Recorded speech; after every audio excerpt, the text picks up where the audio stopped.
Y'all got your Bible ready to get in God's Word? We're here to learn, grow, and apply. Amen? Learn, grow, and apply. So let's make our words work for us. Our words determine the direction of our life. And let's make a positive confession and think about what you're saying. Let's don't tell ourselves lies. Let's tell ourselves the truth. And this is the truth. This is my Bible. I am what it says that I am. I can do what it says that I can do. I can have what it says that I can have. Today, I will be taught the uncompromised Word of God. My mind is alert, and my heart is receptive. I will not leave the same as I came, in Jesus' name. And every time I come to Church on the Rock, my faith and my life get stronger and stronger. Give the Lord a Sunday morning shout, would you? Amen. Y'all sound so good. Praise God. Y'all sound so good. Well, we're in a series. We're in a series on how to build great relationships and how to build great friendships. And the stronger our friendships, the stronger our life will be. We all need the right people into our life. You ever think about this? All Samson needed in the Bible was one wrong person. And it was called Delilah. Right? And Delilah ruined his life. One wrong person. So, it's important who we're allowing in our life. It's important who we're choosing and selecting. Now, here's what I know as a communicator. Every sermon should solve a problem. Every sermon, every teaching has a villain in it and a hero. Every sermon, every teaching has a villain. You mean villain? What's that? A problem that we solve. A problem that we solve. And so the villain this whole month is we've all been hurt by people that maybe didn't mean to hurt us or disappoint us, or maybe, we've all gone through betrayal. We've all had people stab us in the back. It's human. It's part of the human race, right? Because we're not perfect. But you and I, we can't stop loving people, trusting people, building relationships and friendships just because we've been hurt in the past. So what I'm doing this whole month is I'm giving you a skill set on how to make better choices in the area of relationships and friendships. So we'll have less hurt, less heartache, less disappointment in the human race. What say ye? So that's what we're doing. And we have one more weekend, next weekend. And then in the month of September, our series, I tell you this, you'll be praying about it. The title is, The Struggle is Real. Oh, praise the Lord. So that's September. The struggle is real. But let's finish, this weekend and next weekend on how to build great relationships and great friendships. And we all, don't raise your hand or don't answer out loud, but do you have in your life a real friend? A real friend. Now let me give you some things here real quick before we get into it. How do you destroy a relationship? How do you destroy a friendship? How do you destroy a marriage? 2 ways: through selfishness, and number 2, stubbornness. Jesus said in the New Testament, he said, you're having marital problems and divorce because of Jesus said it, Blunt didn't, because of the hardness of your hearts. Now that word hardness is our word stubbornness. What is it when we're stubborn? We're prideful. And what comes before a fall? Pride. So 40 years of marital counseling, 40 years of counseling in the ministry. I boil it all down. I like it to be simple and applicable. It always goes back to selfishness or stubbornness. Well, let's move on to the positive. How do you build a relationship, Pastor? Well, it takes 3 things. It takes, number 1, honesty. How do you build a relationship? It takes honesty. Number 2, it takes, it's good to have people who will be honest with you, isn't it? That they don't have a hidden agenda. They're not using you. They're not, manipulating you. They're not dominating you. I mean, they're authentic. Honesty. We're all looking for that, aren't we? Yeah, I think we are. And then number 2, how to build a great relationship. This comes from 40 years of counseling. Respect. R-E-S. Boy, she was awesome, wasn't she? Amen. Grew up in a pastor's home. Sang in her daddy's choir. Did you know that? Aretha Franklin. Awesome. So number 2, it takes respect. If you don't respect someone, they pick up on it. Right? Think about racism. Think about, different people of different ethnic backgrounds. And you can pick up on it if they disrespect you right away. Can't you, church? So you have to respect one another to receive from one another. So how to build a great relationship? It takes honesty. Number 2, it takes respect. And number 3, it takes trust. It takes trust. Trust. Your relationship can't go any farther really than your trust. And trust is earned, isn't it? Trust isn't given, but trust is earned. Sometimes you have an adulterous affair in a marriage, and the wife takes the husband back, or the husband takes the wife back, and they expect that trust factor to be like it was before the affair. It's not going to happen. The trust has to be earned. It's not given.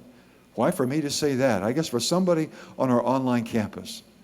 And then how do you restore? Next weekend we're going to end it on restoring relationships. And how do you restore a relationship that's been broken, that's been hurt, that's been damaged? How do you do that? Well, 3 ways to restore a relationship that's been broken. It's going to take change. 3 words, or I'll say 4 words. It's going to take change. Somebody's going to have to change and take the initiative and be the first to forgive, the first to let go, the first to let it drop, the first to overlook it, get past it, and move on. So it's going to take changing. Number 2, it's going to take, how do you bring restoration in a relationship or friendship? It's going to take growing. Here's what I found out, that 2 people to stay together, they got to grow together. They'll never be on the same level. But they got to keep growing together to stay together. If one keeps growing and the other stops, you got problems, Houston. Okay, so it takes what? Changing. Then it takes growing. Then number 3, it takes adapting. The only way Kim and I could have stayed married for how many years we've been married, I don't even know, and she doesn't either anymore. It is adapting to one another. This is my way or the highway. You just will get your camper and get on the highway. Because that mindset isn't going to work. Can I have a witness in the house? So adapting. How do you restore a relationship? Through changing. You can't grow until you change. Then growing. Then adapting. 4th word, adjusting. When a bone gets out of joint, what do you have to do? You have to adjust it. Well, when your husband gets out of joint, or your wife gets out of joint, or your sibling gets out of joint, or your friend gets out of joint, then something needs to be adjusted. Usually an attitude, usually a behavior, usually a thought process, usually vocabulary, usually priority. Boy, I'm sure y'all can pay me on the way out. Counseling, is real expensive today, $100 an hour at least. Amen. And y'all just got a freebie right there. But that's all about relationships, how to break one, how to build one, how to restore one. Now, let me just read this to you, because we have people coming and going every weekend. But let me give you 8 qualities as we begin of a real friend. And all of us today, we're all looking for a real friend. Do you have a real friend in your life? Because the stronger, here's what I know, the stronger our friends, the stronger our life. Y'all remember Moses in the Bible? Do y'all remember that they were in a battle? The struggle's real. They were in a battle, and if it wasn't for his 2 friends, they wouldn't have won the battle. His 2 friends were called Aaron and Hur. Aaron and Hur lifted his hands up. As long as his hands were lifted up, I'm giving you illustrations from the Bible. As long as his hands were lifted up, they won the battle. But when his hands began to be depressed, discouraged, defeated, when his hands began to fall, they were losing the battle. So he needed strong support, strong people he could count on. And Aaron and Hur lifted his hands, and as long as he had the right friends and strong friends, Moses won the battle. You and I need strong friendship, strong relationship in order to win the battles of life, because the struggle, it's real. Y'all with me, family? Go ahead, give the Lord a big thank you. His anointing is here today. Amen. So a real friend, and the guys, I appreciate our video guys. They do such a great job. A real friend loves you as you are. I got this off the internet, but I thought it was so good because we're all looking for a real friend. A real friend loves you just as you are. Number two, a real friend sees who you are, but they also see who you can become. They see who you are, but they also see your potential. A real friend. They're not putting you down. They're not raining on your parade. They're not a dream buster. They're not toxic. But they believe in you and your potential. Number three, a real friend is one who understands your past, believes in your future, and they accept you today as you are. If you got a smartphone, if you haven't got it yet, you can just snap it off the screen up front. That makes it real easy for you. Number four, a real friend is one who accepts you at your worst, but they believe you can become and help you become your best. Boy, that's good, isn't it? Number five, a real friend is one who's there to catch you when you fall. You know, we used to have prayer lines. We still do. Every service, in the service, every service we have a prayer line at Church on the Rock because we believe in signs and wonders. But over in the other building, you know, I used to pray for everybody and lay hands on everybody in the prayer line. People would fall over, slain in the spirit, and we'd have the ushers stand behind them. We called them catchers, right? Well, you and I need catchers in our life because we will fall. It's not if. I'm going to come over here. It's not if. We will fall. Come on, somebody. Because the Bible says a righteous person falls 7 times. But you and I get up again. And we need people to help us get up. They're called catchers. Number 6, they stay with you when everybody else has left you. They stay with you when everybody else, has left you. You know, I'm thinking last night, 5 o'clock service. And keep praying for our 5 o'clock service. It's growing. It's awesome to see what God's doing.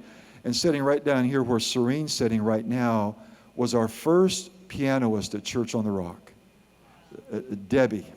She was the very first one in the Holiday Inn with 35 people. She was our very first pianist at Church on the Rock 36 years ago. A lot of people have come and gone, but Debbie was sitting here last night right in the right in the front row in the 5 o'clock service. How cool is that? 36 years. I'm thankful. I realize we live in a transit society today, and people move every 2 years, they say now. 18 months to every 2 years, people are moving. But it's nice to have people in your life who stuck with you when everyone else may have left you. Number 7, a real friend, you can share your blessings and they won't get jealous. A real friend, you can share with them, you know, your raise, your car, your house, your debt cancellation, your healing, your favor, your friends, and they won't get jealous and envious, a real friend. Number 8, a real friend is going in the same direction that you are. How can two walk together except they agree? You're pursuing God's purpose for your life. So those are 8 qualities of a real friend. And again, my question, do you have anybody like that in your life? If not, let's believe God for some real friends. And let's believe God that God's giving us a skill set on how to attract the right people into our life that will be real friends and great relationships from God. So let's look at this real quick. Proverbs chapter 13. Proverbs 13. Now, all of our teachings, we used to do CDs, and people would say, well, I can't afford that, Pastor. I'd like to get it. So we dropped the CDs, but we hired staff to be able to put them on our website. So all of our services are on the website. They're free. All of our services, you can download them for yourself, because when everybody who wants to hear it over and over again, able to do it at no cost. How cool is that? So let's look at Proverbs 13:20. Now say this with me, the law of association. Again, the law of association. This is what we're going to talk about for the next 15 minutes. The law, say it with me, the law of association. How powerful is that? So look what it says. It says, he who walks with wise people is wise. I think your King James says, he that walks with wise people will become wise. Let's extract that thought. So those that I walk with, I'm becoming like. It's a law. Those that I'm walking with, not those that I'm working with. Because you can work with people, or people can work with you, and they can't catch or won't catch what you have. You have to walk with them. Well, there's a difference. I've had people down through the years on our staff. They're not here anymore. They come and work with us, but yet they never were walking with us. So that's why they didn't have my heart. They didn't have my culture. They didn't have my thought process. Even though they worked with me, they weren't walking with me. So there are people in your life that you may think are walking with you, but they're just working with you. I mean, they're not working with you, or they're just working with you. They're not walking with you. I'll get it right, okay? So we need to make sure that who we're walking with the right people, because if we want to be wise, walk with wise people, or hang with them, or run with them. And if we want to be a fool, then hang out with fools. All right? And so that's the principle called the law of association. Let's look at it in the Message translation, or paraphrase. Become, everybody say become. So look around at your friends today and who you're walking with, running with, hanging with. That's what you're becoming. So I could say it this way and be totally scripturally correct. Your future is wrapped up in your friends. Where you're going is where your friends are going. You're becoming like those you're hanging, running, walking with. The law of association. So it says, become wise by walking with the wise. And what? Hang out with who? Hang out with fools. Look up here at the overheads, please. Hang out with fools, and your life will fall to pieces. As your pastor who loves you, I don't want your life to fall to pieces. I want your life to be fulfilling. I don't want you to end up damaged and shipwrecked and destroyed and on the side of the road. I don't want your life to fall to pieces. I don't want you not to finish. I want you to finish strong with joy. So that's why I'm giving you a skill set on how to pick the right friends and the right relationships and have less hurt and scar and mar and pain in your life. Is that okay with everybody? So it's important then that we understand. Now, what I told you to do is then we have a choice of wise or fools. So right there, I gave you a resource. Now, when I give you resources, I'm showing you how to fish. And I'm not just giving you a fish. You don't want to go to a church where they just hand feed you all the time and give you a loaf of bread and a fish. Right? You can go drive through and get a fish sandwich. It's free, praise God. But what you want is you want a teacher or a pastor who will show you how to fish, or how to build a bakery so you can make your own bread. Right? So when I give you resources, I'm showing you how to fish, how to catch a fish for yourself, and where you're not depending on me or somebody else. And so I gave you last week the reference or the resource of a Dakes Bible, Dakes. And we're reading a proverb a day, right? And as we read Proverbs, I told you last weekend that I was reading Proverbs for last Sunday, and off to the side of the column, the cross-reference, it said 43 characteristics of a fool. Shazam, they already did the work for me. So all I got to do is look at that list and realize now I don't want that person as a friend.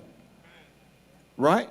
And then I was reading yesterday, I was reading the proverb in my Dakes Bible, and I ran across the word wise in Proverbs in the Dakes Bible. It did my work for me, and off to the side it said 8 qualities of a wise person. Oh my goodness, so if I'll just care enough to get a Dakes Bible and start reading a proverb a day, it's done the work for me. It's giving me the criteria and the skill set on how to choose the right people to be my friend and have a relationship with them. Now, let me take you one step farther. Can you go one step farther with your pastor? When you're reading the book of Proverbs, look out for the word wise, fools, but also mockers. Mockers. You do not want a mocker for a friend. And then look for the word, not only mocker, but look for the word scorners. Scorners.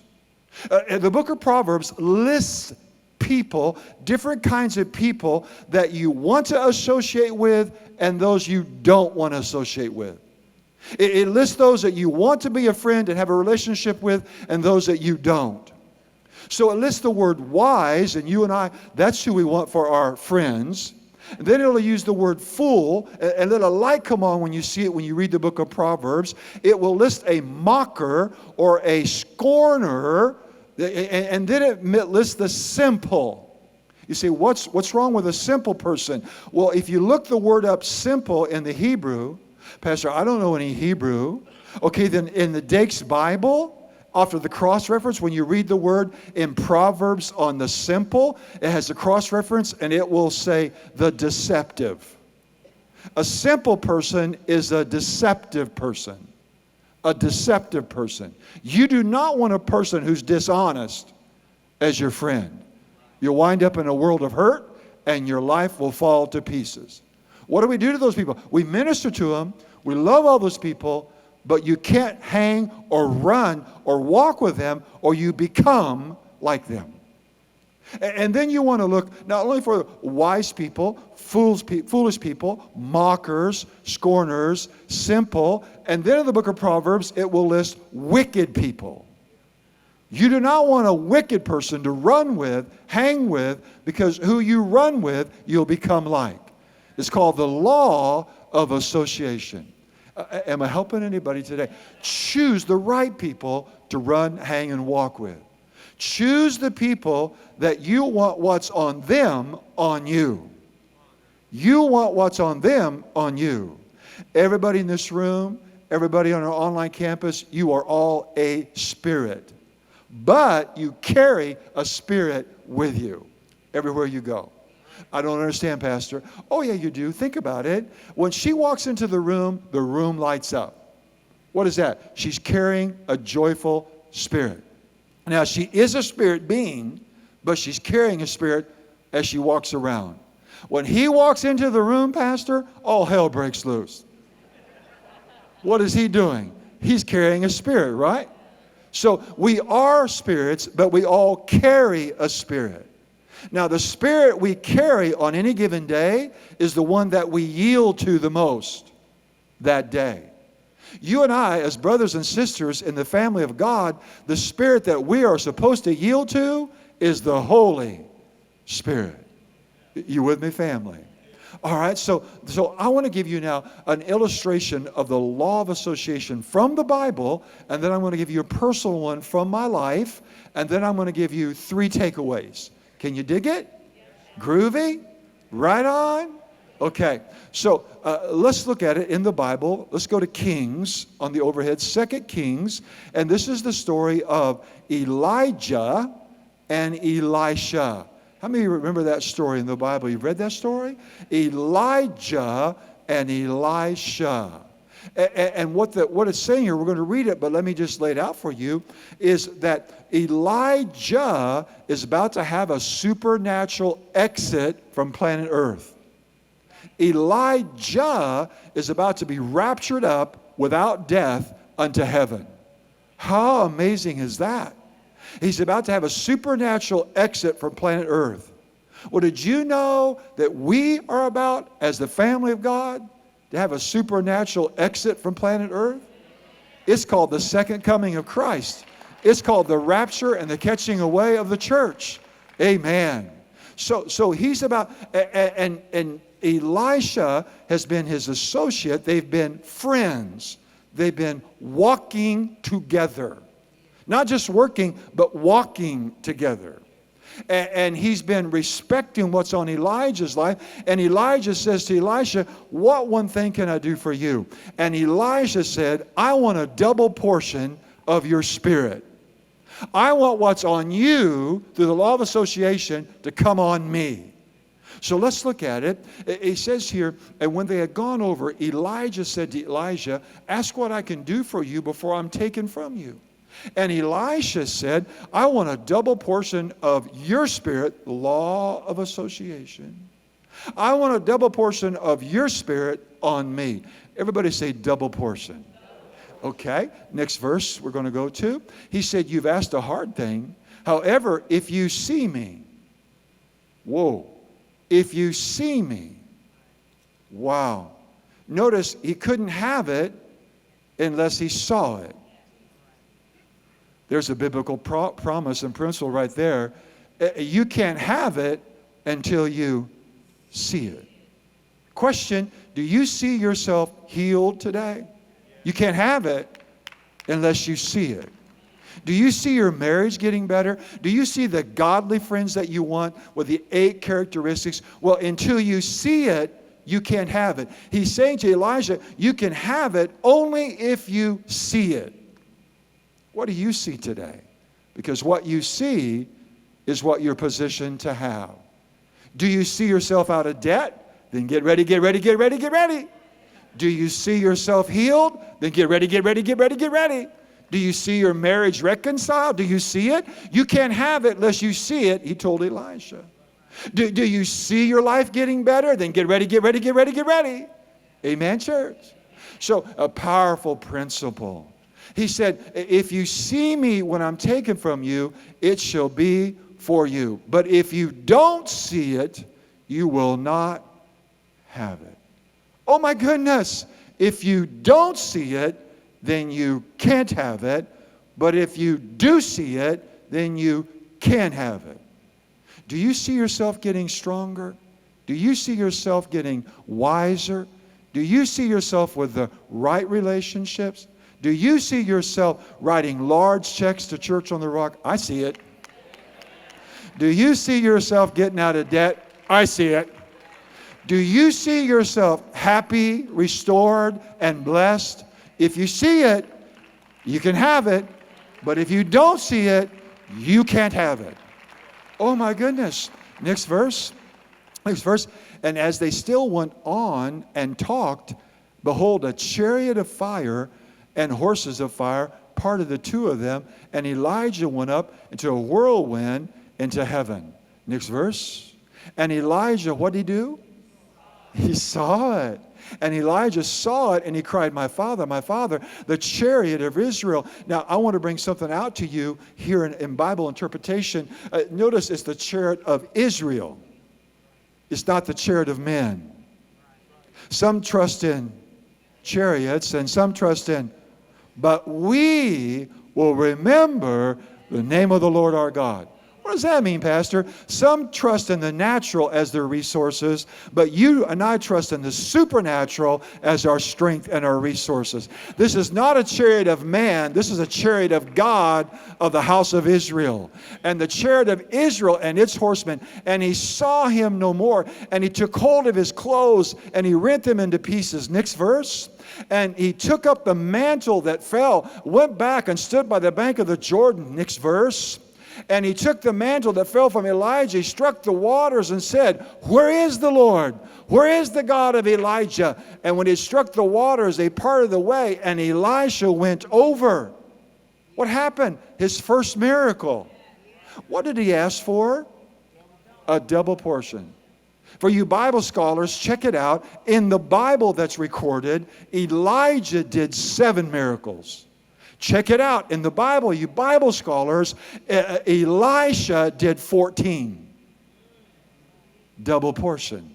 Got exactly what he saw. Got exactly what he asked for.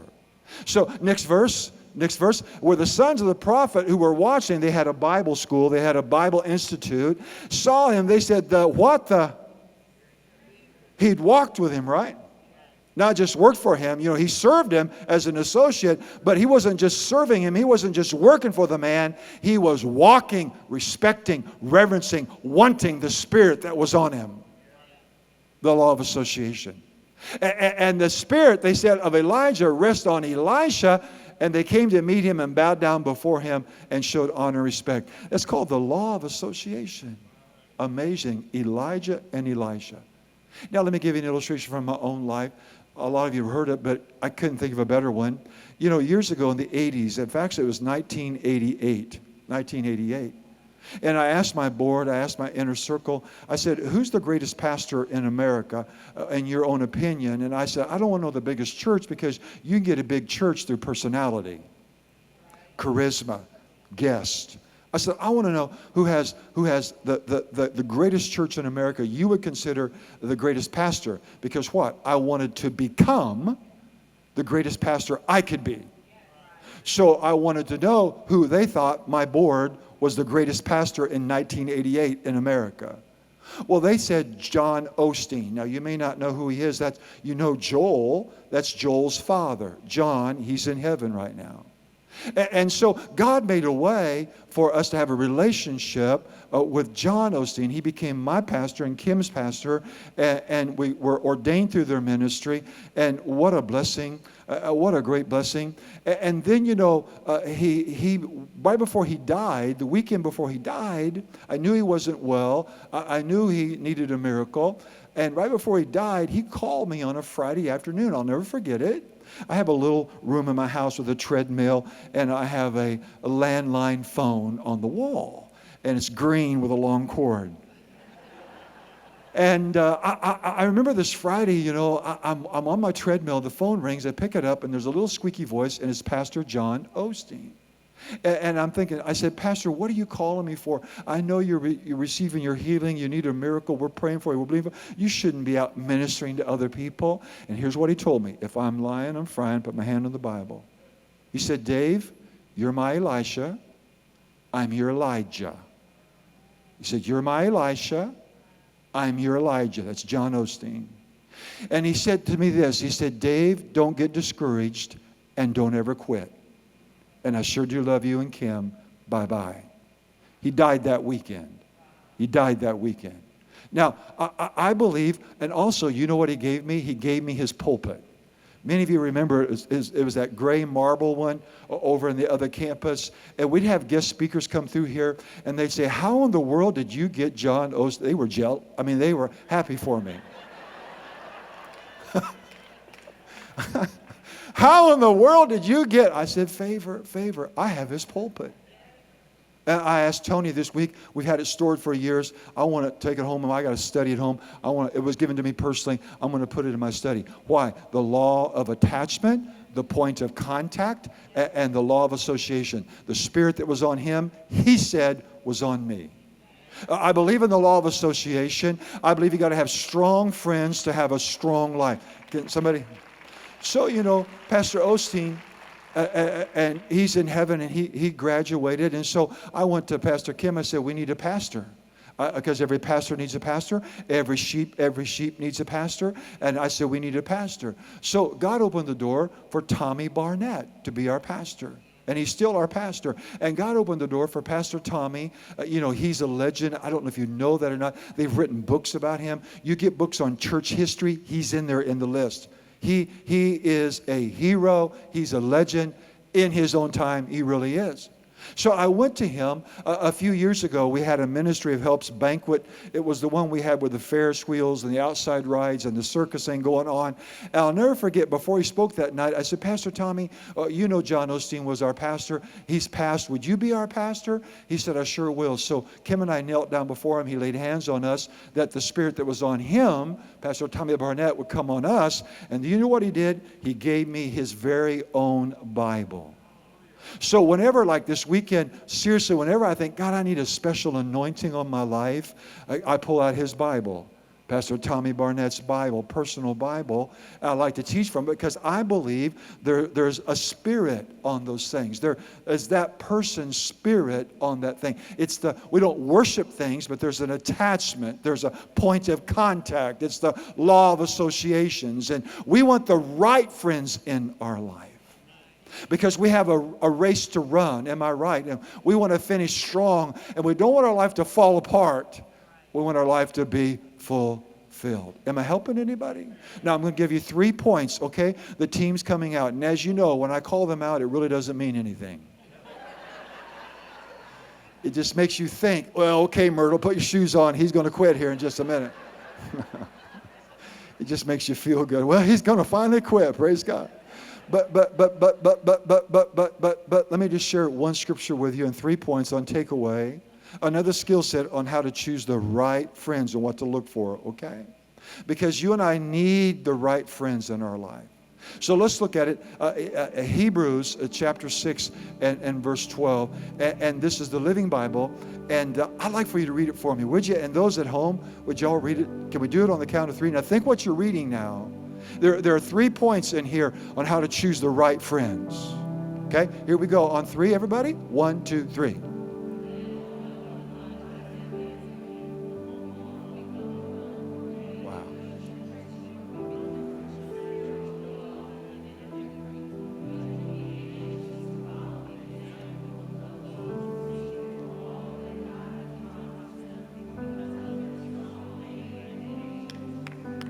Wow. Oh my goodness. What does that mean, Pastor? Well, it says if you're feeling a little down and you're bored with church and you're bored with Christianity and you're bored with worship and you're bored in serving and you're spiritually dull and you're not hungry for God anymore like you used to be, you don't have a drive and a motivation, then you need an example. You need an example that will motivate you, inspire you, and challenge you. What it's saying here, I like it in the Amplified, it says if you're spiritually dull, find someone you can imitate. And what is on them will come on you. Isn't that powerful? So notice that if I'm if I'm bored as a Christian, if it's a drag to go to church, if I don't want to get my kids, if I say, well, I used to go, but I don't get anything out of it, and I'm bored with the Bible, and I'm bored with my walk, and I spiritually dull, I don't get anything, then it says, you know what you need to do? You need to evaluate who you're hanging with, and you need to find a role model, you need to find a mentor and a coach, and you need to find an example of someone who is on fire for God, possessing the promises through strong faith and patience. And the spirit that's on them will jump off on you. Everybody say, I need an on fire for God example. Wow. So what does this mean? Number one, here's what you look for. Number one, in looking for a friendship and a relationship, the guys have it on screen. Will they draw me closer to God? This guy I'm dating, this girl I'm dating, potential boyfriend, girlfriend, potential my fiance, a friend, a coworker, someone I think I'd like to hook up with. But ask yourself the question, will they draw me closer to God? If not, then right there's your answer. Number two, what do? We ask the question, will they make me hungry for God? We all need examples. We all need a role model. We all need a spiritual hero that's hot and on fire and hungry for God. We had the water damage in this building in our North Campus, and you all still believe for favor with the insurance company because we're still waiting. $300,000 in the middle of the summer damage to our buildings. We don't have the money in the natural.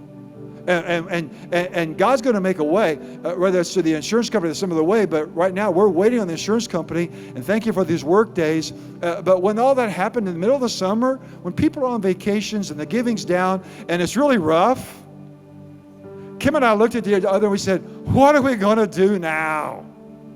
I mean, oh my God, we had all these projects we want to do in Vision, and this thing hit on a Wednesday night in July, devastated both buildings, incapacitated us, $300,000 minimum damage, and we don't have the money.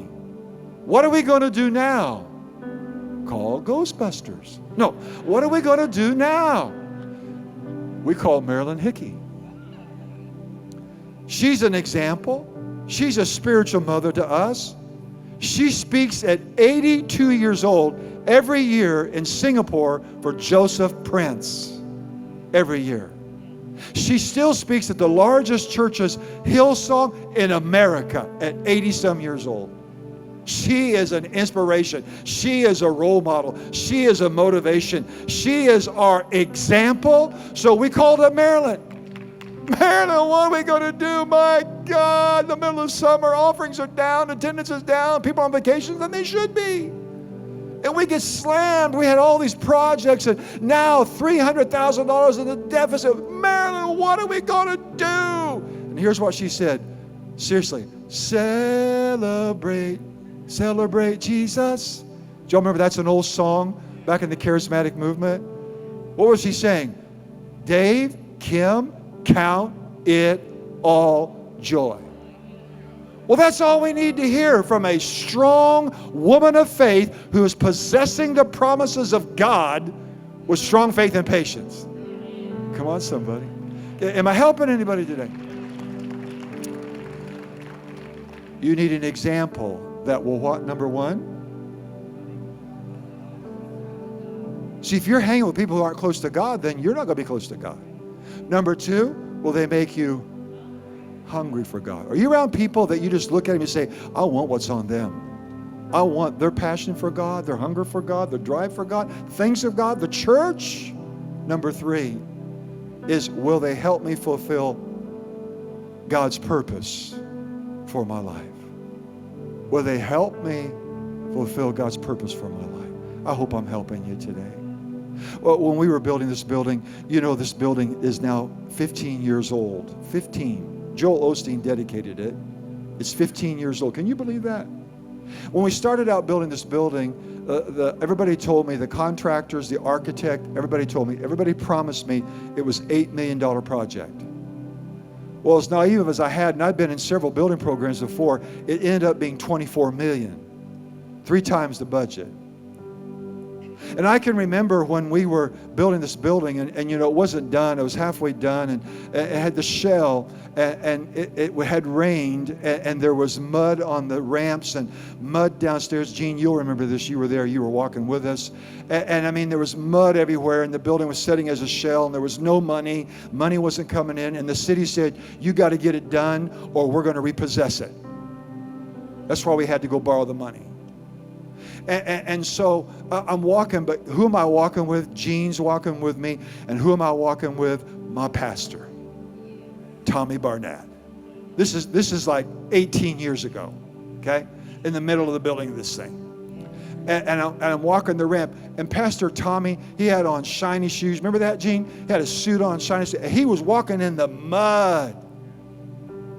I mean, he was walking with those alligator shoes. He was walking in the mud, walking around with his little Mentoree in this building, full of mud, full of slush, stopped construction, didn't have money. What are we going to do? Sitting on our back.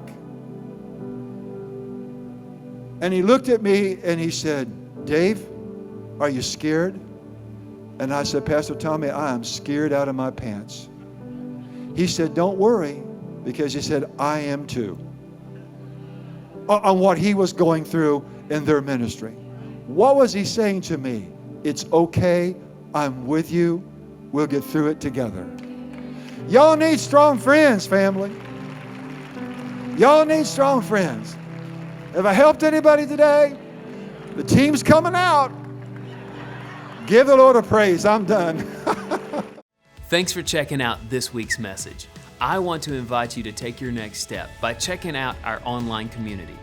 Our purpose is to help you know God better.